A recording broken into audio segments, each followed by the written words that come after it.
Eu vou pedir para conseguir só compartilhar.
Deixar.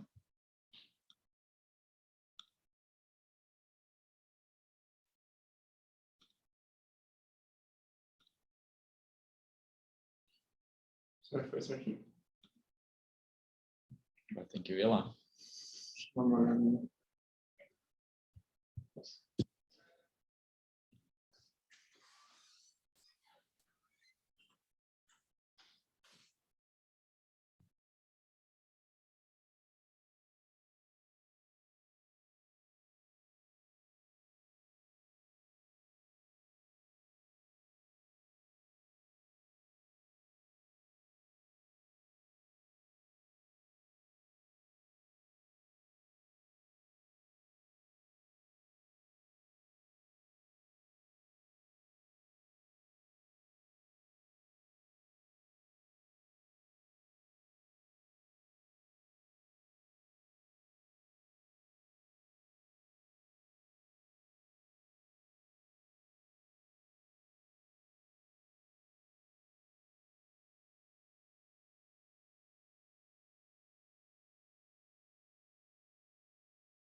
Boa tarde a todos.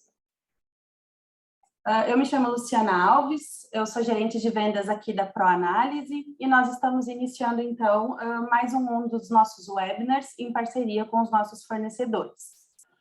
Hoje o nosso tema é sobre as boas práticas de pipetagem e para falar um pouquinho conosco sobre o assunto, a gente convidou, então, o Eduardo Hoffman, que é o gerente regional da Brand na América Latina. Tá? Então, eu vou passar a palavra para ele. Boa tarde, Eduardo. Seja bem-vindo.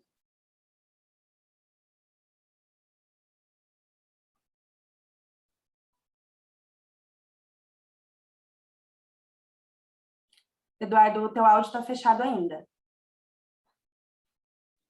Aí. Gente, boa tarde. Prazer ter vocês aqui. Obrigado pela participação de todos. A gente vai falar sobre esse assunto pipetagem, que é um assunto que a gente tem muita demanda. Tem bastante dúvida sobre esse assunto. O pessoal que já participou dos nossos treinamentos, ou que a gente fez treinamento em loco, ou já teve nossa visita aí, talvez tenha alguma coisa de novidade na apresentação. Quem não participou vai ver que é uma matéria bastante técnica. A gente tem, inclusive, application notes sobre isso, que fala sobre toda a termodinâmica da parte de pipetagem, né? Então, é um assunto realmente muito complicado. A gente vai tentar trazer aqui os aspectos mais importantes e práticos para o nosso dia a dia, tá? No laboratório. Então, eu vou compartilhar, então, agora a nossa apresentação e vamos começar para a gente não demorar muito. A gente vai deixar as perguntas para o final, tá? Eu vou tentar terminar um pouco antes das 4 e a gente abre para perguntas. Se já quiser ir mandando pergunta, talvez eu não responda agora, mas aí no final eu respondo, tá bom? Então, deixa eu passar aqui.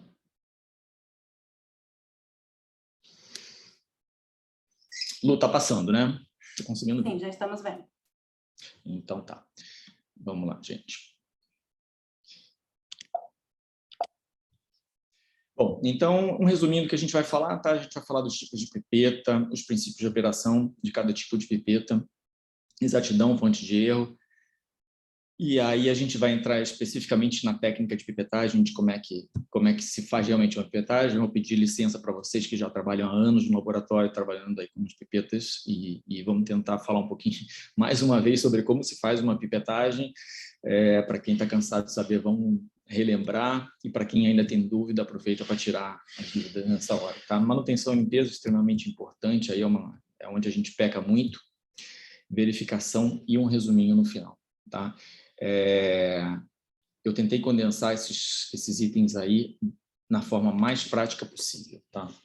Então, o que a gente tem hoje em dia de pipetas, tá? Vocês estão vendo aí, claro, todas as pipetas da Brand, né? Eu sou da Brand, eu não vou fazer propaganda aqui, mas a gente vai usar a linha da Brand como referência e muitos fabricantes têm instrumentos similares, então vocês podem fazer o deparo aí com os instrumentos de vocês para aplicar as mesmas regras e observações, tá bom? Então, a gente tem as pipetas de vidro, graduadas e volumétricas, as pipetas com interface de ar, que a gente chama, então aí a gente tem a transfer PET eletrônica, e a interface de ar é quando a gente tem um pistão trabalhando dentro do instrumento e o líquido trabalhando dentro da ponteira. Entre os dois, a gente vai ter um colchão de ar.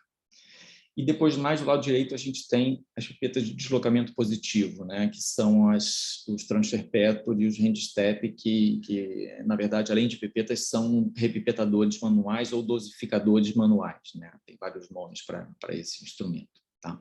A gente vai falar um pouquinho de cada princípio de funcionamento para entender um pouquinho melhor como é que funciona. Então, nas pipetas de vidro, a gente tem escoamento por gravidade. A gente não deve nem acelerar, nem retardar o escoamento, né? O pessoal aí que está com pressa no laboratório, que bota a pera, abre a válvula contrária, aperta a pera para escoar mais rápido, por favor, não façam isso, né? Porque isso altera a velocidade de escoamento, altera a formação do filme, da película de líquido que fica preso dentro da parede do instrumento. Isso altera muito o volume final que você está pipetando. Depois, no meio, a gente tem as interfaces de ar, que basicamente são as pipetas que a gente está mais acostumado a trabalhar no dia a dia, são as famosas micropipetas, né? Apesar de ser micro, a gente já tem pipetas até 10 ml. E do lado direito, o exemplo do deslocamento positivo. Nesse princípio, a gente não tem o ar entre o líquido e o pistão. E aí a gente não tem essa interferência ou influência do ar na pipetagem. Então, tem algumas vantagens e tem algumas desvantagens também que a gente vai falar, tá bom? Bom, então aí uns exemplos de aplicações, né? As micropipetas mono e multicanais do lado esquerdo são as mais utilizadas. Eu não vou falar nesse treinamento da parte de vidro, tá?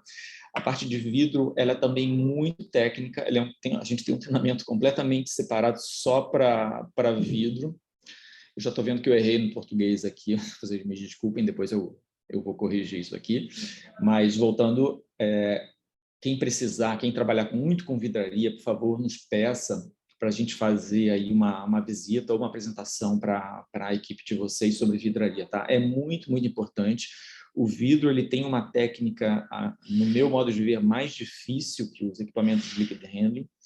Você trabalhar com vidro não é só extremamente complicado de trabalhar, fazer o menisco, fazer leitura, tempo de escoamento, etc., mas também é complicado de fazer limpeza, o manuseio é perigoso. Então, os equipamentos de liquid handling, então, são as micropipetas, os repipetadores, eles vieram para trazer uma facilidade no uso.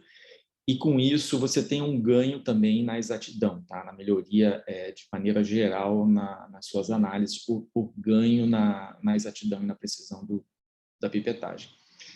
Então, seguindo aqui, a gente tem as micropipetas do lado esquerdo. A gente praticamente usa para tudo, né, gente? O pessoal sabe aí que as ponteiras são de polipropileno, mas aí mesmo alguns líquidos que têm alguns probleminhas com polipropileno, como alguns ácidos, nítrico, etc., a gente acaba usando. O tempo de contato é muito pequeno, a gente acaba usando praticamente para tudo essa micropipeta, mas a gente também sabe que ela não é muito boa para certos líquidos, né? E aí a gente vai para a coluna do meio da direita, a gente vê um óleo, e a gente sabe que quando a gente pipeta líquido viscoso numa micropipeta, o líquido fica preso na ponteira, é muito difícil a gente pipetar, e muitas vezes quem precisa fazer uma medição exata desse líquido da transferência faz por pesagem, né? Mas a gente tem equipamento para isso, como o Transfer Petor, que está no meio, e o Handstep, que está no lado direito, que trabalham com deslocamento positivo. Então, nesse princípio, o pistão empurra o líquido e ele limpa as paredes da ponteira, e a gente acaba tendo uma pipetagem do volume por completo. Então, a gente pode trabalhar com volume, com líquido nesse caso, não precisaria ser com pesagem, desde que a gente trabalhe com o instrumento correto para isso. Tá? A diferença, então, do equipamento do Transfer Petor do meio para um repipetador do lado direito, que a gente tem o Handstep Touch, que foi um lançamento recente da Brandt, é que, no caso do Handstep, ele, além de ser uma pipeta, ele pode trabalhar como um dosificador, que seria você encher a ponteira de um determinado volume, porque existem vários volumes de ponteira para o mesmo equipamento, e você dosificar em alíquotas, né? Então, você imagina, você tem que, né, colocar, sei lá, 1 ml de ácido em 30 amostras. Então, esse é o tipo de aplicação muito frequente para esse tipo de instrumento, tá? E ele também, por trabalhar com essa ponteira, que é como se fosse uma seringa, ele também trabalha com o deslocamento positivo, assim como essa do meio aí, desse exemplo do meio, que é o Transfer Petor, tá? A gente vai falar um pouquinho mais deles. A gente hoje, não só a Brand, como os outros vários fabricantes, estão fazendo essas tabelinhas, né, de seleção de micropipeta. Como é que a gente vai selecionar uma micropipeta? O nosso líquido é problemático, não é problemático, etc., etc. Eu não vou entrar em detalhe na tabela em si, porque, basicamente, a gente vai tratar de 3 pontos sempre, né, nessas tabelas. Então, a primeira delas é quanto ao meio utilizado. O meio seria o primeiro ponto a verificar, porque se o meio ele pode ser utilizado naquela micropipeta ou não. É o caso do óleo, né? Então, a gente pode trabalhar com óleo numa micropipeta de interface de ar, que são micropipetas mais comuns? Não deveria, pelo menos para volumes exatos, não. Então, no meio, você já seleciona qual tipo de instrumento você vai utilizar. Depois, quanto à faixa de volume, claro, cada equipamento tem um range de volume que trabalha, então, a micropipeta você tem lá 0 a 10, de 10 a 100, 100 a 1000, etc. E depois, no final, quanto ao número de dosificações, aí se é o caso de você necessitar de um repipetador, um dosificador manual ou não. Então, se você necessita de um dosificador manual, você tem que ir já para o handstep e não vai trabalhar com a micropipeta. Então, assim, não adianta nem entrar em detalhe nessas tabelinhas, porque, basicamente, você sabendo esses 3 parâmetros, você consegue determinar que tipo de instrumento você vai precisar na sua análise, né? Eu costumo falar que nós, de química, de bancada, a gente é muito mais inteligente que isso, a gente consegue fazer isso muito facilmente. Então, essas tabelas, elas estão lá e tal, ajudam, mas realmente não... Né, a gente, tendo em mente esses 3 parâmetros, a gente vai saber selecionar muito bem qual instrumento a gente precisa, tá bom? Bom, vamos começar a falar mais tecnicamente, então, desses instrumentos, né? Quanto à exatidão e tolerância, né? Exatidão a gente está falando de erro, e tolerância a gente está falando de erro máximo admissível, né? Tolerância é uma especificação e a exatidão é o erro, é aquilo que realmente a pipeta está entregando para a gente, tá? Então, quando a gente compara esses instrumentos, então, eu separei em 2 tipos de volume, tá? Eu separei uma tabelinha de cima até 1 ml e na tabelinha de baixo de 10 ml, para a gente comparar, porque tem variações. Então, quando a gente fala de 1 ml, 1.000 microlitros, a gente tem uma comparação ali de pipeta volumétrica e graduada. A gente, claro, sabe a volumétrica mais precisa que a graduada. Mas aí, quando a gente chega nas micropipetas, a gente vê que a exatidão, né, 0,6%, ela é muito parecida com uma pipeta de vidro volumétrica, então a gente realmente não está perdendo em qualidade de pipetagem quando a gente troca uma pipeta de vidro por uma micropipeta. Então, aí não estou falando das vantagens práticas, né, e econômicas de ter uma micropipeta, mas você pode trocar, nesses casos, uma pipeta volumétrica de vidro por uma micropipeta sem perda de exatidão. Comparando eletrônica com mecânica, no caso das micropipetas, são as 2 colunas do meio, a gente vê que ela é exatamente o mesmo. Então, às vezes as pessoas têm ideia de que a eletrônica ela é mais precisa e tal. Não é mais precisa, ela é mais prática. Ela é mais exata porque o motor age numa velocidade constante, nos tempos mais cuidadosamente assim, executados, né? Que no caso do manual a gente tem muita interferência aí, externa, inclusive do nosso humor, né, gente? Então, quando a gente está com calma, a gente pipeta de um jeito, quando a gente está estressado, a gente pipeta de outro jeito. Então, a eletrônica ajuda nisso, mas na tolerância elas têm a mesma tolerância. E a gente vê que depois, do lado direito, a gente tem os 2 equipamentos de deslocamento positivo e eles são realmente mais precisos. O transfer petor é o equipamento mais preciso que a gente tem, tá? Esses de volume menor, eles têm a ponteira como se fosse um capilar, e o volume maior é uma ponteirinha plástica, mas que atua da mesma maneira. Então, ele é o equipamento mais preciso que a gente tem. Tá? E o último caso, que é o handstep, que trabalha ou como pipeta ou como dosificador de alíquotas, e a exatidão depende muito da ponteira. Então, é fácil a gente entender, né? Se eu pego uma ponteira de 1 ml para pipetar 1 ml, eu vou ter uma boa exatidão. E aí, se vocês olharem ali, a exatidão dela é 0,6 para pipetar 1 ml, 0,6% é igual de uma transfer pet. Agora, se eu pego uma ponteira muito grande de 50 ml, a exatidão já não é tão grande. Então, isso a gente já está acostumado a fazer no laboratório. A gente nunca pega lá uma proveta de 250 para transferir 20. Não é assim que a gente trabalha, né? Então, depende da ponteira, mas é interessante mostrar que mesmo ele sendo um equipamento que trabalha com deslocamento positivo, que a ponteira é parecida com uma seringa e tal, ele tem a mesma exatidão de uma micropipeta. Então, outra vez, a gente também não perde nada utilizando esse instrumento, não perde nada em qualidade, tá bom? E aí, na tabela de baixo, quando a gente fala de volumes maiores, de 10 ml, aí a gente tem ainda uma regra muito antiga, antigamente se falava muito isso, né? Não tem nada mais preciso que o vidro. Realmente, aí quando você fala em 10, 50, 100 ml, você tem as pipetas volumétricas ainda mais precisas que esses instrumentos. Apesar de que Se você trabalha ali, você vai ver o transfer petals de 10 ml, um hand step touch de 10 ml com uma precisão uma exatidão de 0,5%. Ela é excelente, você não... A 0,2 ela é muito boa, mas a de 0,5 ela também é excelente. Você, na verdade, não está perdendo muito, tá? Então, é mais para mostrar aí que esses equipamentos de liquid handling, que a gente chama, né, que são os instrumentos mais modernos, eles realmente atendem com uma qualidade muito boa. E aí, eu não vou falar aqui, mas tem uma série grande de vantagem, né? Tanto na segurança do usuário, na segurança de quem lava esses materiais, no ganho de produtividade, por você fazer esses trabalhos muito mais rápidos do que trabalhar com vidro. Você tem que fazer menisco, tem que fazer leitura em escala, fazer limpeza do vidro, contaminação, etc, etc, e aí vai, né? Então, a técnica do vidro é muito mais difícil. Então, assim, o ganho de qualidade, de conforto e de produtividade, de qualidade no resultado desses instrumentos é tão grande que realmente a gente está mudando, quase todo mundo mudando de vidro para esses equipamentos. O único que não se muda ainda é o balão volumétrico, porque senão não tem instrumento para isso, né? Para preparar a solução tem que ser balão mesmo. E aí a gente tem outras novidades aí para falar para vocês futuramente, tá bom? Então, depois, caso alguém tenha uma dúvida aí, manda para a gente aqui, a gente vai falando, tá? Então, seguindo com a parte de exatidão, aqui eu estou comparando a exatidão da norma. A norma que a gente trabalha é a ISO 8655, tá? O ISO 8655 é a norma da ISO para todos os equipamentos de liquid handling. 855/6 é para micropipetas.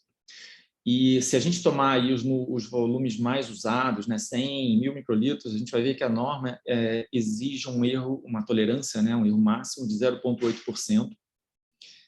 Isso é o que a norma exige, e interessante para vocês aí que trabalham com certificado, né, que manda calibrar em 10%, 50% e 100%, é que a norma não determina o erro nas faixas intermediárias. Ela só determina o erro no volume máximo, no volume nominal da micropipeta. Então, se a gente pega uma pipeta de 100, é 0,8%, seria 0,8 microlitros de erro em 100. Se qualquer fabricante fabricar uma micropipeta que tenha 0,8 microlitros de erro em 10, ele pode vender essa micropipeta, que ela está dentro da norma, tá? Então, a norma ela não fala nas faixas intermediárias. Então, quando vocês comprarem as micropipetas, é interessante você saber se o fabricante tem um estudo de que erro tem nas faixas intermediárias, tá? Então, só falando do volume nominal, se a gente comparar com a Brand, a gente tem aí um erro, uma tolerância, né? Um erro máximo que a Brand determina para esses instrumentos, que é de 0,6, na faixa aí de volumes mais usados, e aí nos extremos a gente vê que a diferença é até um pouco maior, tá? E normalmente os fabricantes têm uma tolerância um pouco abaixo da norma, ou igual ou abaixo, e aí depende, claro, da qualidade de cada fabricante, de cada material, tá? É importante dizer para vocês que essa tolerância, ela é do fabricante principalmente, ela é aplicável a instrumentos novos. Então, você comprou um instrumento novo e você quer saber se aquele instrumento está cumprindo com o que o fabricante determinou para ele, então você pode usar essa tolerância como critério, tá, de aceitação ou não. Só que eu não sei se é uma boa dica você manter esse critério de aceitação para sempre, para toda a vida útil da pipeta, tá? Porque, vamos pegar essa pipeta de 100, né? Você pode comprar ela da Brand, a gente determina que é 0,6, você manda fazer a calibração, deu 0,6%, tá tudo ok. Mas daqui a um ano, você trabalha com ambientes agressivos, ácidos, etc. Daqui a um ano, talvez essa micropipeta esteja dando 0,7% de erro. E ela está fora da especificação do fabricante, mas ela está dentro da norma, que é 0,8. Então, é uma situação meio complicada, porque você tem uma pipeta que ainda está boa segundo a norma, mas a tolerância que você botou, o critério de aceitação que você colocou, não cumpre. Então, a gente vê muito isso no mercado. O usuário coloca, eu quero o fabricante mais a incerteza, o erro mais a incerteza dentro da tolerância do fabricante. Aí chega uma hora que essa pipeta, ela mesmo dentro dos critérios da norma, você tem que descartar essa pipeta, e aí você tem um problema aí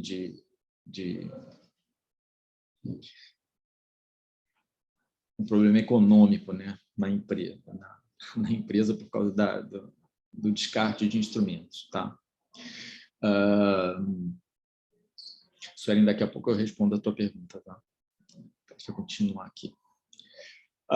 Então, quando você manda fazer, esses limites são limites que eu botei aqui são tolerâncias, tá? Então, se você mandar calibrar uma pipeta de 100 da Brand, ela não vai dar 0,6, ela vai dar no máximo 0,6, ela pode dar 0,1, 0,2, pode dar até 0, já havia estar na 0.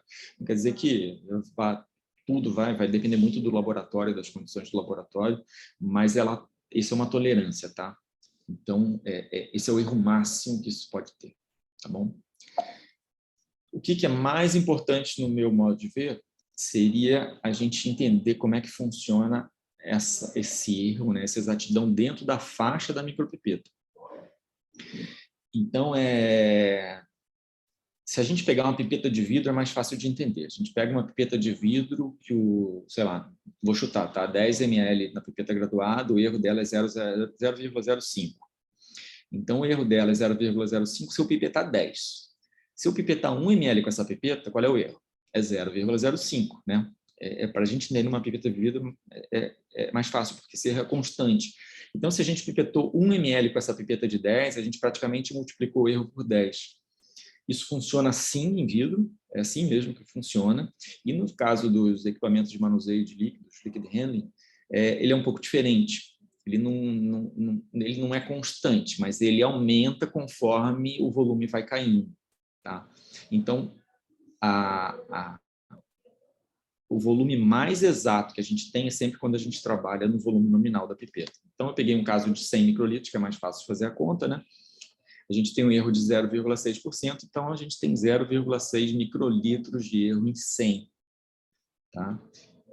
Só que esse 0,6, ele, para Brand, no nosso caso, a gente fez os testes, a gente viu que ele não é constante, ele cai também. Ele não mantém, não é proporcional, o erro aumenta conforme o volume diminui, mas ele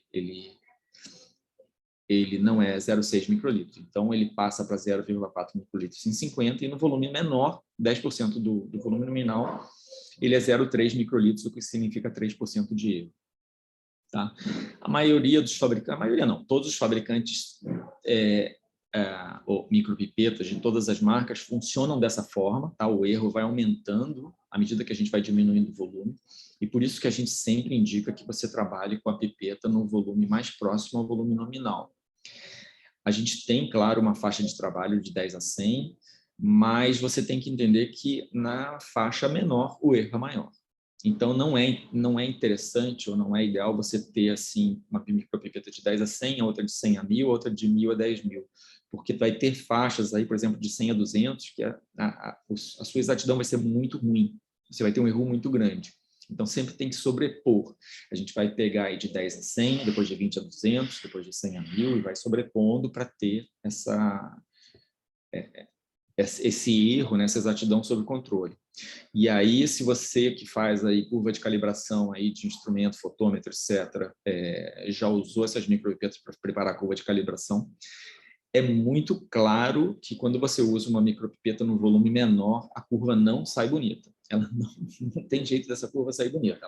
Você vai ter que forçar muito essa curva para ficar bonita, porque você usou uma micropipeta na parte, no volume onde ela tem um erro maior. Tá? Então, a gente tenta sempre trabalhar no volume mais próximo ao volume nominal.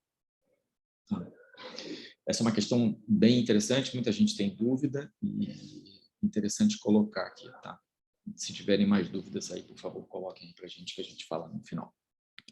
Tá?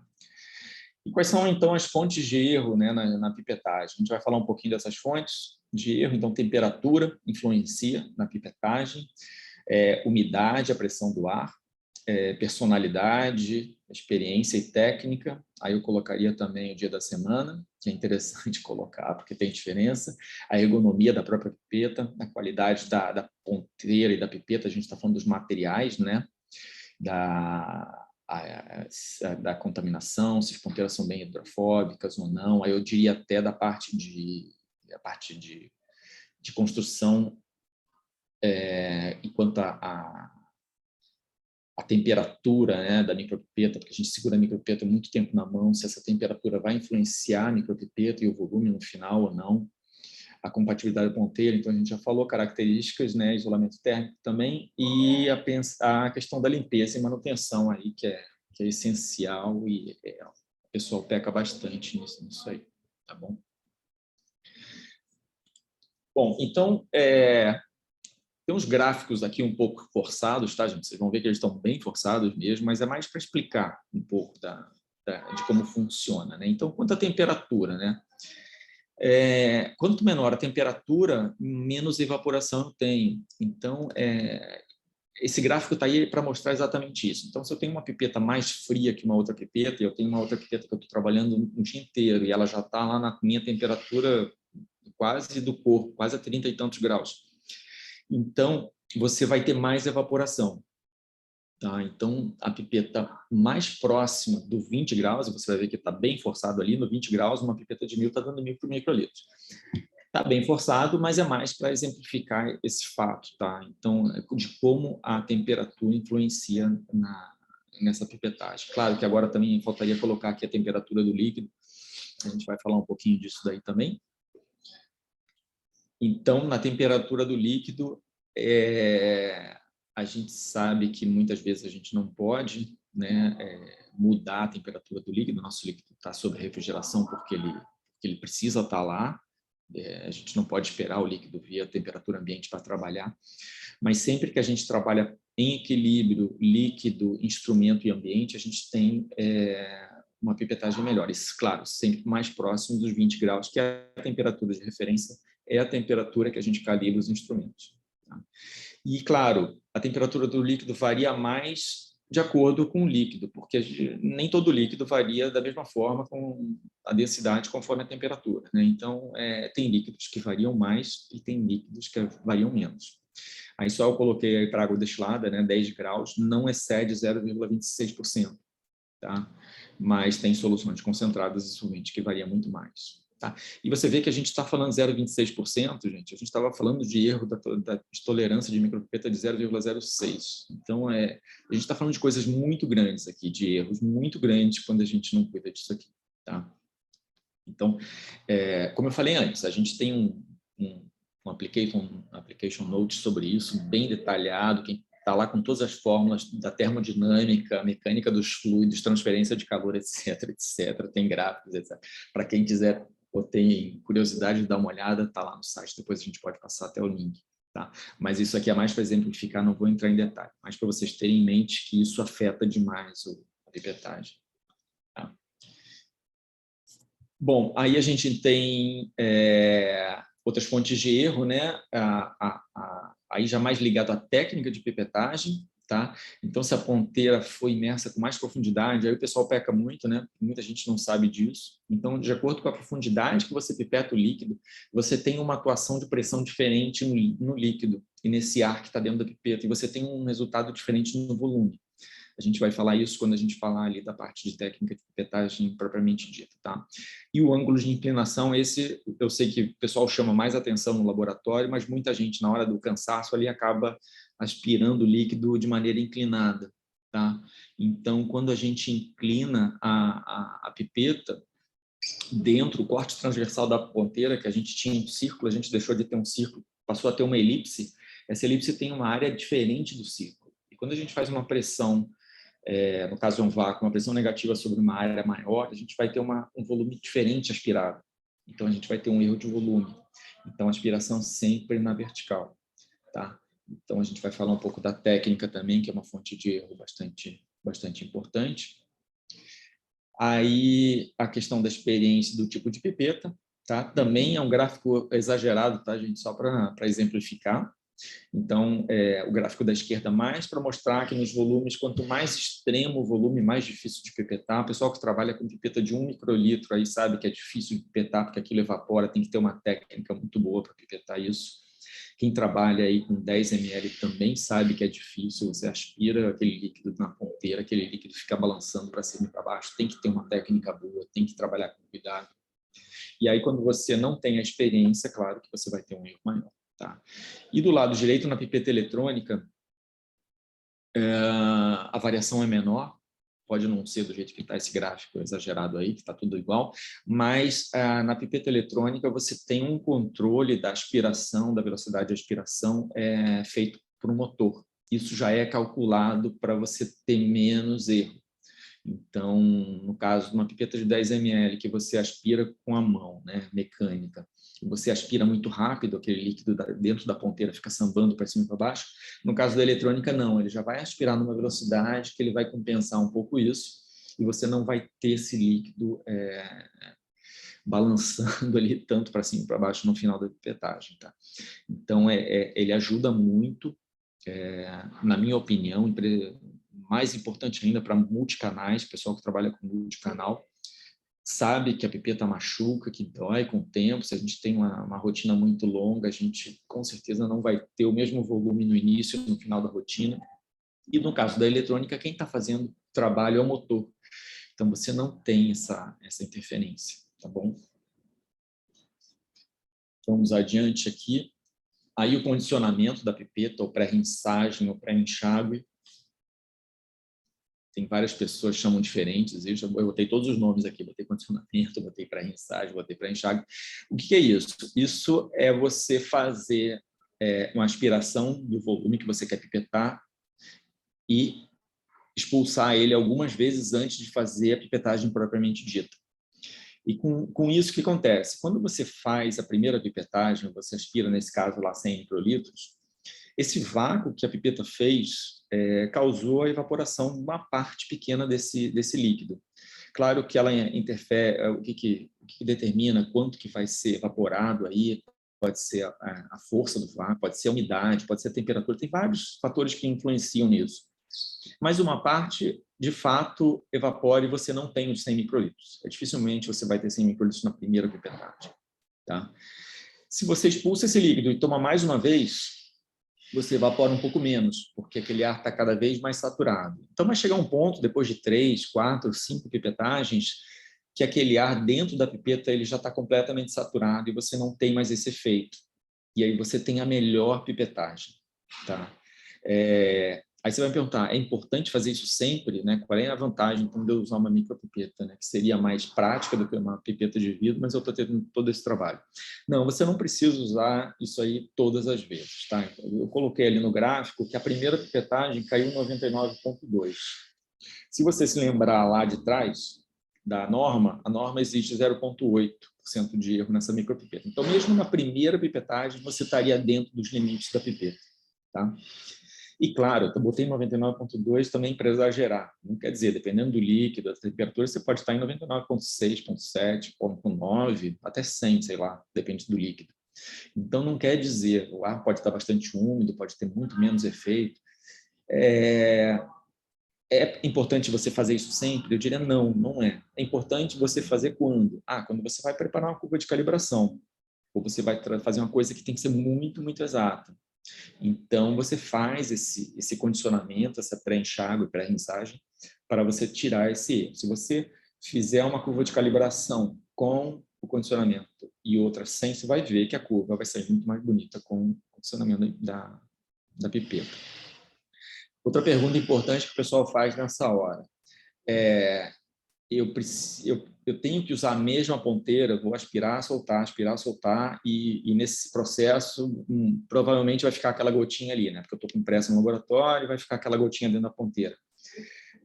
Não necessariamente, tá? A gente tem testes que mostram que mesmo você descartando a ponteira na última rinçagem e pegando uma ponteira nova só para fazer realmente a pipetagem final, isso já foi eficiente, tá? Porque o ar dentro da pipeta ele está saturado e o ar dentro da ponteira, que é menor, ele não vai influenciar tanto nisso, tá? Então, você pode fazer das duas maneiras. Pode manter a ponteira que você usou para fazer o condicionamento ou trocar a ponteira no final, tá? Vamos adiante. Bom, aí a gente entra nesse tema tão polêmico que são as ponteiras, né? As ponteiras é um tema polêmico, aí mesmo a gente da Brand sofre, né, com isso, porque é um tema bem complexo. A gente acha que não, mas ele é complexo, né? Então, por exemplo, um caso muito frequente que a gente tem é pipetas de 20 microlitros, né? De 5 a 20 microlitros. Muitas vezes o distribuidor ou alguém oferece a pipeta de 20, oferece uma ponteira de 20. E não é assim que funciona. Na maioria das marcas, as ponteiras que se usam na pipeta de 20 são as ponteiras de 200, as amarelas. Então, às vezes, a gente compra lá, eu tenho aqui uma pipeta marca X, e eu pedi lá para a ProAnálise uma ponteira de 20 microlitros para a minha pipeta de 20 e não funcionou. A ponteira da Brand não é compatível. Não, ela é, só que a ponteira que foi oferecida está errada. Então, os fabricantes de micropipetas e de ponteiras, eles basicamente seguem o mesmo diâmetro, tá? De ponteira e de pipeta. Na verdade, o cone de acoplamento da ponteira é o mesmo. Só que o que acontece aí primeiro a gente pede errado, que alguns, né, volumes tem determinado tipo de ponteira que tem que ser usado. E em outros casos, a gente vê que o fabricante, apesar de trabalhar com um diâmetro igual, e as ponteiras vão caber, você vai conseguir encaixar a ponteira ali, ela não vai ter um bom encaixe. Por quê? Porque aquela micropipeta ela tem um ângulo diferente, né? Então, assim, a gente tem 3 desenhos ali embaixo, que mostram, do lado esquerdo, quando você tem a ponteira da mesma marca do fabricante, você tem o mesmo ângulo. Então, o encaixe, você tem uma superfície de contato. Essa superfície, ela veda muito melhor do que nos outros 2 casos, quando você tem um ângulo diferente entre a ponteira e o cone de acoplamento da pipeta. Nesses outros casos aí da direita, você tem só um anel de contato. E aí, qualquer imperfeição da ponteira ou do cone da pipeta, que é muito frequente, porque aquilo arranha na bancada, se você olhar com atenção a sua micropipeta, você vai ver que a pontinha está sempre arranhada. Isso vai causar uma fuga e você vai ter um erro de volume usando essa ponteira, tá? E aí tem outros fatores que influenciam, como essas ponteiras mais baratas com matéria-prima de baixa qualidade, que são extremamente duras. Então, uma ponteira muito dura, ela não se adapta bem à pipeta, né? Uma ponteira com um material, um polipropileno melhor, mais maleável, ela, claro que vai se encaixar um pouco melhor também na micropipeta. Então, tem diversos fatores aí para a gente levar em conta, tá? Esse caso da micropipeta é interessante porque é problema frequente nosso. A gente tem casos, não diria diário, mas toda semana a gente tem caso de pessoa que comprou uma micropipeta, mandou para calibrar e a calibração não passou, mesmo da pipeta sendo nova, e no final a gente vai ver que usou uma ponteira de uma marca que não é boa e ela não vedou bem e realmente não foi possível calibrar daquela forma, tá? Então, é um caso aí, a gente pode depois, se vocês quiserem, aí ter uma visita, eu vou falar no equipamentozinho no final, a unidade PLT. PLT significa Pipette Leak Testing, teste de vazamento em pipetas, que testa as ponteiras na pipeta para ver se elas são compatíveis ou não. E aí, no futuro, se vocês quiserem dar uma olhada no instrumento, a gente pode marcar uma visita e fazer essa demonstração também. Bom. Então, vamos lá. Um resumão aí para as fontes de erro, né? Quais são os aspectos físicos mais importantes, né? A temperatura entre o líquido é uma das maiores fontes de erro. A diferença do ar é menos importante da pipeta. A umidade do ar tem uma grande interferência, essa aí realmente porque, de acordo com a umidade, você vai evaporar mais ou menos líquido na pipetagem. O volume é menor sem condicionamento para pré-rinçagem, a gente já viu isso aí, tá? Não deve ser feito aí com líquido sob refrigeração, tá bom? Porque você tem condensação e aí você pode ter mais erro do que não fazer a pré-rinçagem, segundo as nossas experiências. Claro que você pode fazer o seu teste, o seu estudo no laboratório para ver qual é a melhor forma de pipetar isso, mas segundo o nosso teste é isso. Líquidos de alta pressão necessitam de pré-rinçagem intensiva, tá? São várias vezes, porque eles, né, alta pressão de vapor vai evaporar muito, então até que aquilo ali sature pode demorar um tempo. Então, você fazendo pré-rinçagem, você diminui esse efeito. E a temperatura influencia proporcionalmente ao volume do líquido, tá? Enquanto o resto ele varia conforme a área da superfície do líquido. Aí, no caso, a pressão, a inclinação, tudo tem a ver ali com a superfície. Ponteiras incompatíveis e baixa qualidade causam erros frequentes e também danificam as pipetas. E aí, segundo a nossa experiência, os nossos testes, na prática, quando vocês, eu digo os usuários, tomam bastante cuidado com técnicas de pipetagem, qualidade, se erra até em 3% no volume, e seguindo as recomendações, tá? E quando você deixa na mão do usuário ali sem dar nenhuma explicação e etc., não fez nenhum treinamento e tal, você tem erro de até 10%, é um pouco exagerado, mas aí a gente está falando, né, também incluindo aqui o usuário que não sabe trabalhar, talvez ele vá até o segundo, na hora de aspirar na micropipeta, ele vai até o segundo estágio, etc., você comete erros dessa categoria, tá bom? Mas esse é um resumão, então, do que uma cola, do que a gente tem que tomar cuidado aí na nossa pipetagem. Vamos ver como é que eu estou aqui. Mais 15 minutos, a gente já está indo bem. Bom, então eu vou passar rapidamente aqui, tá? Aqui eu vou pedir licença de novo para mostrar como é que pipeta.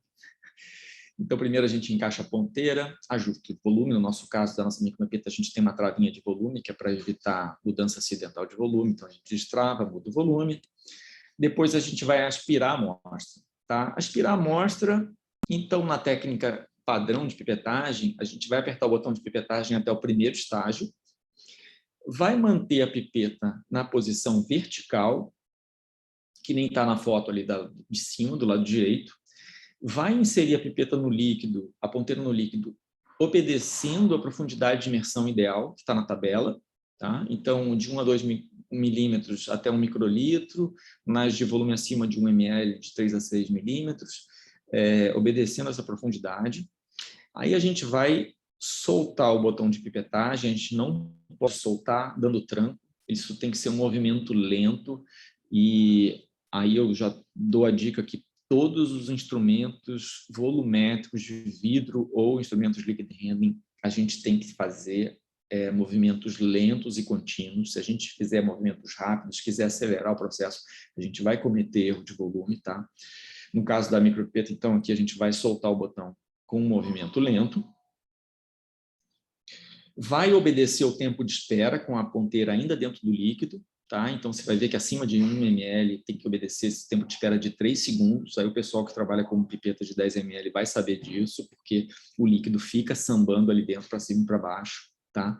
Nas pipetas menores a gente não vê esse movimento, mas ele existe, então tem que esperar aquele 1 segundinho ali para o líquido estabilizar dentro da ponteira antes de tirar a ponteira do líquido. Tá? Aí a gente, bom, antes disso, né, aqui não mostra, mas antes disso a gente vai tirar o líquido, a ponteira de dentro do líquido e vai correr a ponteira na parede do recipiente, caso tenha ficado alguma gota por fora da ponteira, para a gente não carregar essa ponteira para o nosso volume pipetado. E aí agora, na hora de dispensar, a gente pode trabalhar com a pipeta em ângulo, tá, pessoal? A gente vai ter o segundo estágio do botão ali, a gente vai até o primeiro estágio e vai até o segundo estágio. Então, o segundo estágio é como se fosse um sopro. Mas a gente não pode desconectar a ponta da ponteira da parede do recipiente antes disso. A gente vai até o segundo estágio, corre a ponteira por mais ou menos 1 centímetro na parede do recipiente, tira a ponteira de contato da parede do recipiente e só então a gente solta o botão de pipetagem. Se a gente soltar o botão de pipetagem em qualquer momento antes disso, a gente corre o risco de puxar o líquido de volta, que está colado ali na parede. Tá? Então, essa seria a técnica ideal, a correta, para você ter a melhor exatidão na pipetagem. Aí o pessoal da micro aí já deve estar reclamando, que não pode encostar, etc. A gente sabe que nada é perfeito, nem todo mundo pode fazer do jeito que é o correto, mas esse é o jeito correto para você obter o melhor volume, tá bom? Se você vai inocular 1 ml numa placa de PET, não pode tocar na placa de PET, você vai fazer com a distância, pode ser que fique uma gota ali do lado de fora da ponteira, e essa gota ela vai fazer falta no volume. Tá certo que aí no ml não precisa ser tão preciso, mas falando especificamente em técnica de pipetagem, essa é a técnica correta. Tá? Então, você arrasta a ponteira na parede na hora que você aspira e você arrasta a ponteira na parede depois que você dispensa também. Tá bom? Vamos adiante. Uma técnica bastante usada, cada vez mais usada, é a técnica de pipetagem reversa. E o que significa essa técnica?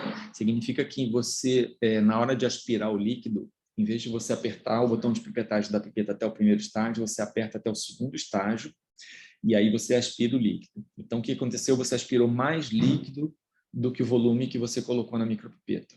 E na hora de dosificar, de expulsar o líquido, você só vai até o primeiro estágio, você não realiza o sopro. Então, você limita a expulsão ao volume determinado na micropipeta. Tá?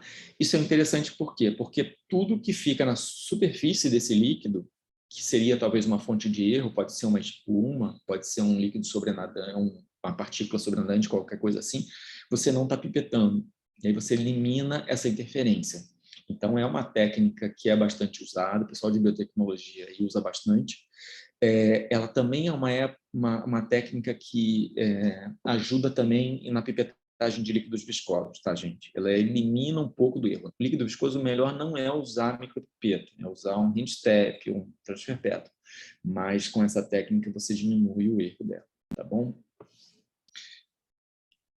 Bom, aí a gente entra em manutenção. Nosso tempo está chegando aqui no limite. É importante que vocês façam a manutenção da pipeta, porque, como a gente viu antes, ali na pré-rinçagem, pré-enxágue, a gente sempre vai ter uma evaporação do líquido que a gente está pipetando. Ah, mas eu uso ponteira com filtro. Não importa, vai passar. Com o tempo, o vapor vai passar e vai contaminar a micropipeta. Vai contaminar as paredes internas, vai contaminar o pistão, vai contaminar o ringue, vai formar depósitos. Na hora que o pistão começar a se mover no ringue, vai fazer fuga e a gente não vai ter o volume correto. Toda pipeta vai ter contaminação com o tempo, não importa. Eu trabalho com água, não importa, vai estar úmido lá dentro. Então, a gente precisa fazer limpezas frequentes, não importa o trabalho que dê.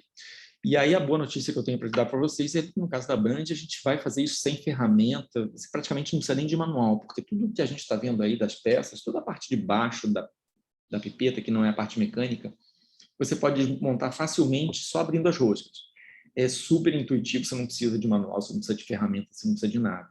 Você vai abrir isso aí, você vai olhar sua micropipeta, você vai limpar se for necessário, vai lubrificar se for necessário, o tempo que você vai precisar para fazer isso, o intervalo para fazer cada limpeza, cada usuário vai determinar o seu intervalo. Eu diria assim, começa com 3 meses, minha pipeta está muito suja, então eu vou fazer o próximo com 1 mês e meio, 2. A minha pipeta está super limpa, eu vou fazer o próximo com 6. Cada um vai achar o seu intervalo melhor para limpeza, mas tem que ser feita a limpeza. Tá? Toda pipeta contamina e toda pipeta contaminada não entrega o volume correto. Então, a gente tem que fazer limpeza. Ah, mas aí se eu abrir a pipeta, eu vou descalibrar a pipeta. Aí que está a grande novidade da Brand. Você não vai descalibrar essa pipeta se desmontar essa pipeta. Tá? Pelo menos a parte de baixo. Porque o que determina o volume e o movimento do pistão é a parte mecânica em cima que está calibrada. Tá? Então, no caso da Brand, você pode desmontar, você vai ver que é super simples. Você vai lavar ela com os mesmos materiais que você lava seus materiais de laboratório. Essa pipeta ela é resistente, ela usa os melhores materiais possíveis que existem no mercado. Então, é uma pipeta que você vai ter por anos, se você cuidar bem dela. E por favor, façam essa manutenção, tá? É importante. Ela é completamente autoclavável, inteira, montada. Não precisa nem desmontar para autoclavar. Você pode deixar ela inteirinha, mas por favor, autoclavem ela limpa, porque se você autoclavar ela suja, vai ser pior depois para limpar. E você vai incrustar mesmo a sujeira no pistão, no ringue, e depois para limpar isso vai ser muito mais difícil, tá bom? Então, por favor, façam essa manutenção. Vocês vão ver que no caso da Brand, ela é muito mais simples que nas outras marcas, não dá trabalho praticamente, você não tem por que não fazer, tá? Já passei, já falei basicamente, não vou entrar em detalhe de como é que faz, essas peças ali, elas estão bem nítidas para vocês pegarem as suas micropipetas e fazerem essa manutenção aí, tá bom? Outra coisa importante sobre os equipamentos que eu queria falar é a gente tem um canal no YouTube que chama My Lab Brand. Nesse canal, a gente tem não só técnicas de pipetagem, como a gente também tem manutenção e limpeza. Você vai ver ali, por exemplo, do lado direito embaixo, ali, como é que você cuida de um dispensete, então como é que abre, como é que limpa. Então, ali tem vários vídeos e a gente está fazendo cada vez mais vídeos simples, né? Rápidos e que mostram como você faz uma manutenção, como você faz alguma coisa no equipamento, tá bom? Então, por favor, acessem, se inscrevam e tenham as notícias por aí do instrumento.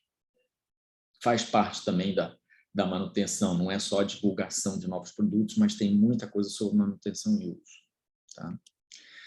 Bom, esse é o equipamento que eu falei antes para vocês, tá? É a PLT, ele nada mais é que uma bomba de vácuo com câmeras, e aí você vai conectar a sua micropipeta nesse equipamento. Vou mostrar aqui a foto nessa aqui, ó. Essa aqui dá para ver bem. Esse equipamento vai fazer um vácuo, você vai colocar a sua micropipeta, ele vai iniciar uma contagem e ele vai medir a diferença de pressão com o tempo. Se tem muita diferença de pressão, é sinal que tem vazamento, que está entrando ar por algum lugar. E se você pensar bem, todas essas partes, pistão ou ringue, elas estão em movimento, estão em atrito. As pipetas vão falhar, não importa a marca. Em algum momento, essas pipetas vão falhar, ou por sujeira, ou por desgaste, ou por corrosão, por alguma coisa. E esse equipamento justamente mostra isso. Ele é um equipamento de manutenção, ele não é um equipamento de calibração. Você não precisa auditar esse equipamento, ter certificado de calibração, etc. Esse equipamento ele vai te dar um gráfico, que é essa barrazinha lateral que está aí. Você faz o teste em 15 segundos e ele te diz se a pipeta passou ou não passou. O que significa passou ou não passou? Nesse gráfico de barra tem uma linha. E você vai ver que o gráfico vai ficando vazio, a barrinha, o bastão amarelo vai ficando vazio de baixo para cima. No momento que ele passa essa linha, significa que a perda de volume da pipeta é superior à norma. Essa pipeta ela não passa mais em nenhuma calibração. Você já perdeu tanto volume ali que ela não entrega mais o volume dentro da norma. Tá? Então, em 15 segundos, você testa a sua pipeta e você sabe se ela está funcionando bem. Tá? Porque hoje a gente manda calibrar a pipeta, o laboratório às vezes nem limpa, então se ela está tendo alguma fuga lá, o laboratório ajusta a pipeta para um pouco mais de volume para ter, te manda o certificado, você fica feliz da vida que está lá com a pipeta certificada, mas a pipeta está apresentando problema. Aí daqui a um mês ela está vazando e você não sabe por quê. Então isso aqui é como se fosse uma validação funcional. Tá? O usuário pode fazer diariamente, em 15 segundos, testa a sua pipeta e ver se a pipeta está apta ao uso. Outra coisa importante desse instrumento, a gente já vendeu bastante para alguns órgãos, pessoal que compra em licitação ponteira, porque você pode fazer o teste com a ponteira e sem a ponteira. Isso é muito interessante, porque se o equipamento não passa com a ponteira, mas passa sem a ponteira, é sinal que aquela ponteira não é compatível com a sua micropipeta. Aquela ponteira não é boa. Então, você pode determinar quais marcas ou quais ponteiras são compatíveis, ou quais as marcas que você aprova ou não. Então, ela é bastante interessante. Tá? É muito interessante, tem muita coisa para falar, tanto do equipamento como das micropipetas com esse equipamento. Então, se vocês tiverem interesse, marquem a visita, a gente vai com o maior prazer aí demonstrar para vocês e mostrar como é que funciona isso. Tá? Ele serve para você verificar as pipetas entre os intervalos de calibração. Tá? A calibração gravimétrica é o que a norma pede, essa aí você não pode fugir. Mas esse equipamento vai testar a sua pipeta nesse intervalo sem te dar trabalho. Tá bom? Bom, fora isso, a gente tem ainda material técnico sobre calibração e monitoramento. Tá? As normas não dizem de quanto em quanto você tem que calibrar ou verificar a sua micropipeta, mas elas dizem aí o que é importante nessa página, está escrito ali no terceiro parágrafo. Tá? A norma diz que você tem que seguir mais ou menos a indicação do fabricante, e a gente diz que para vidro você tem que verificar seus instrumentos entre 1 e 3 anos, para liquid handling entre 3 e 12 meses. E a gente tem as SOPs, os procedimentos padrão de calibração de toda a linha dentro do nosso site. Ali diz as tolerâncias, os erros, tem a tabela de cálculo, tem a tabela de correção por temperatura, então se não precisa estar a 20 graus, você pode fazer a 25 no seu laboratório, e você pode monitorar o seu instrumento conforme a ISO com esse material aí, tá bom? Também, qualquer dúvida, perguntem para a gente também dá uma mão nisso, tá? Um resumão, então, de tudo que a gente viu, o que é uma boa prática, né? O que a gente da Brand, então, pode oferecer, assim como, vamos dizer, agora como propaganda mesmo da minha linha, que eu adoro. Utilize nossas micropipetas, são micropipetas que vão durar anos no laboratório, claro, tendo cuidado, né? Não é difícil a gente pegar micropipeta de 10, 15 anos aí na mão de usuário, sem manutenção nenhuma e que apresenta o mesmo volume. Realize as calibrações, tá? Necessárias, periódicas, de acordo com o manual de qualidade de vocês. Monitore os instrumentos aí, de alguma maneira, ou com gravimetria, ou com unidade PLT, mas monitorem eles. Façam manutenções e limpeza frequentes, essa é obrigatório. e utilizem ponteiros de qualidade. No caso, a gente indica a Brand para ter esse perfeito encaixe aí, e realmente a gente garante que a gente utiliza a melhor matéria-prima do mercado para isso, tá? E você fazendo isso, todos esses 5 passos, você vai ter a pipeta sempre boa, e caso você ainda assim precise, a ProAnálise é o nosso importador, é a nossa assistência técnica autorizada, tem um treinamento na nossa fábrica na Alemanha para fazer assistência técnica, tem peça. Você nunca vai manter um material da Brand, um instrumento da Brand na gaveta por problema de funcionamento, tá? Manda para eles, eles vão olhar, tudo nosso tem conserto, tá?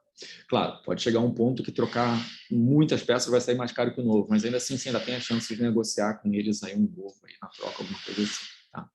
Então, por favor, não deixe os materiais da Brand parados no laboratório, tudo tem conserto. Manda para cá, nem que seja para eles fazerem orçamento sem custos, para vocês saberem qual é o problema, e aí vocês organizam conforme for a melhor solução, tá bom? E, gente, eu corri um pouquinho só para dar tempo, chegou às 4, mas obrigado pela participação de vocês, de todos.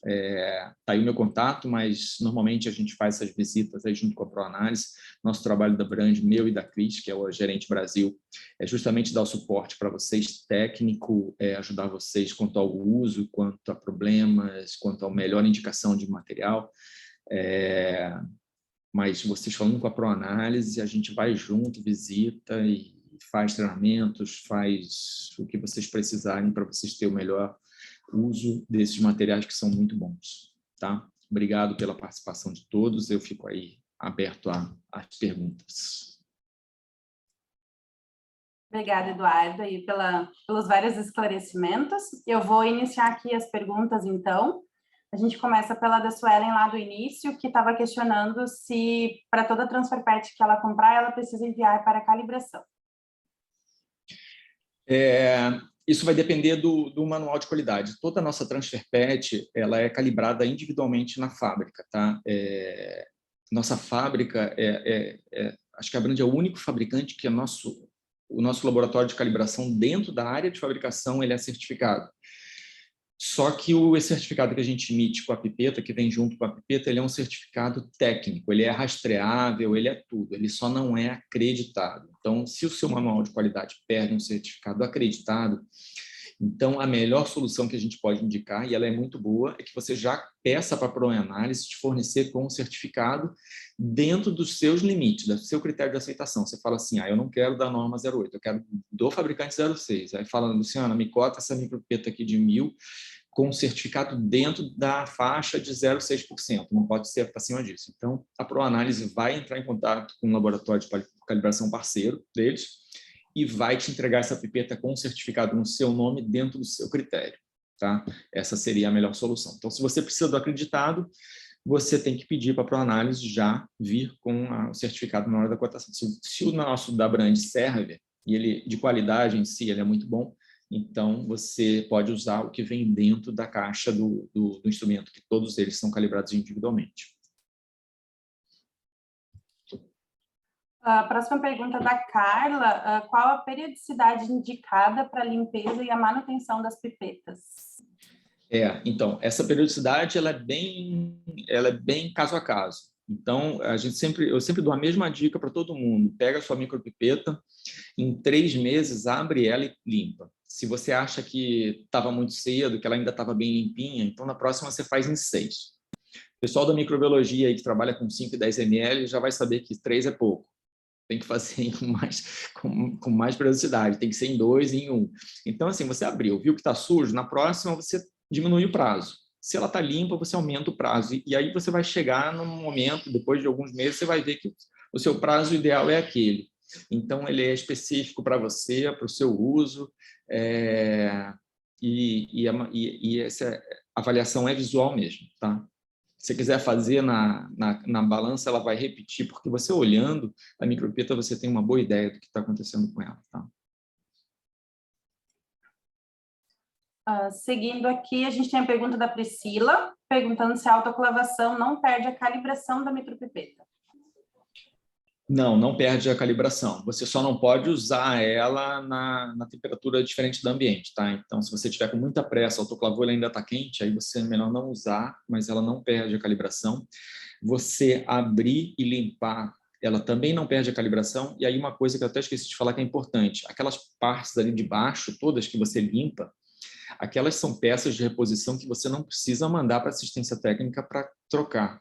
Você pode comprar um pistão, você pode comprar um O-ring, você pode comprar um porta-cone, aquela parte de baixo da pipeta, você fazer essa substituição no seu laboratório, isso também não exige nova calibração, tá? A parte calibrada é a parte mecânica que está em cima da pipeta.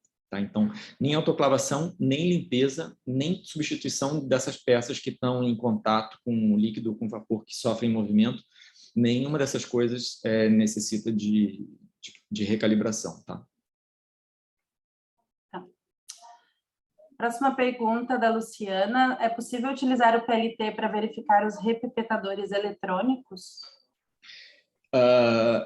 É possível, no caso da Brand, com certeza. No caso de outras marcas, eu faria um teste, só para garantir. Tá?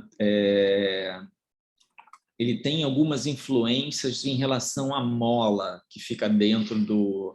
Em relação às micropipetas mecânicas, qualquer marca, qualquer volume, tá? Todas podem. Você pode comprar PLT para fazer todas elas. Em relação às eletrônicas, eu só para garantir eu faria um teste. Tá? Então, seria interessante a gente marcar aí uma visita para fazer um teste e ver como é que se comporta, tá bom? Perfeito. Suelen pergunta novamente, no momento de escoar a amostra, uma única pressão até o primeiro estágio é suficiente? Porque, às vezes, ficamos pressionando várias vezes.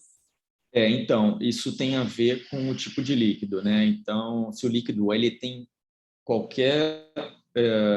Bom, vamos ser bem claro, né? A gente trabalha e calibra micropipeta e fabrica micropipeta, a gente sempre fala em água, né? Quando a gente está falando em intolerância, em teste, calibração, a gente sempre fala em água. Aí você pipetou lá um ácido sulfúrico, ficou um pouco de ácido sulfúrico na parede, porque ele tem uma viscosidade diferente, né? Então, essa viscosidade, ela interfere, claro, no volume pipetado, você vai ter um erro de volume para menor e, às vezes, fora da tolerância. Vai variar de líquido para líquido, essa interferência. E você ficar soprando várias vezes não vai resolver, vai talvez diminuir, mas não vai resolver. Nesse caso, eu indicaria ou você usa um hand step, um transfer petal, no caso do transfer petal talvez seja mais difícil porque ele não substitui a ponteira facilmente, ou você talvez seja interessante você tentar uma técnica diferente como a pipetagem reversa. Tá? Se está ficando líquido dentro da ponteira, é porque ou o líquido ele é mais viscoso e realmente tem um problema de técnica quanto a isso, é uma dificuldade que você vai ter sempre, ou a pipeta não está boa ou não é de boa qualidade. Tá? Pode ser que ela tenha algum problema, porque o segundo estágio, que é o sopro final, né? Você vai até o primeiro estágio, sai todo o volume, e o segundo estágio seria o sopro. Ele deveria ser necessário, ser suficiente para expulsar todo o volume. Tá? Então, se ele é viscoso e você vai ficar apertando lá várias vezes, você talvez até consiga pipetar um pouquinho mais, mas, na verdade, não é o ideal. Tá? O ideal é ou você troca a pipeta ou troca de técnica. Perfeito, pessoal. Eu não tenho mais nenhuma pergunta por aqui. Eu não sei se alguém tem mais alguma pergunta.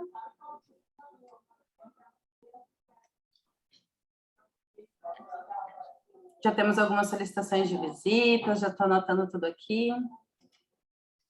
Boa.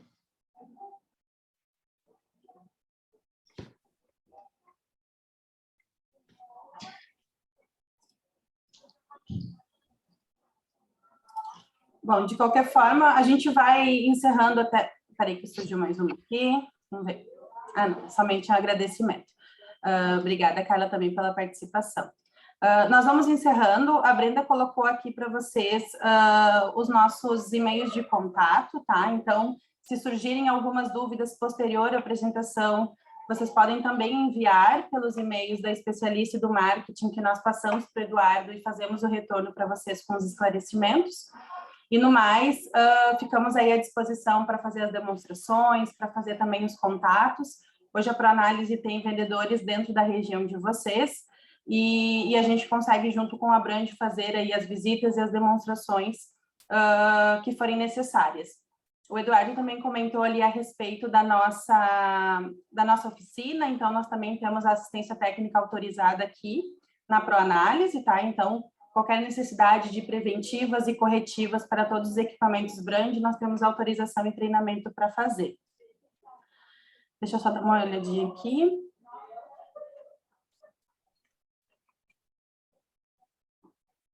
Não, pessoal, perfeito. Eu acho que era isso. Eduardo, agradeço mais uma. Eu que agradeço vocês, a Proanálise.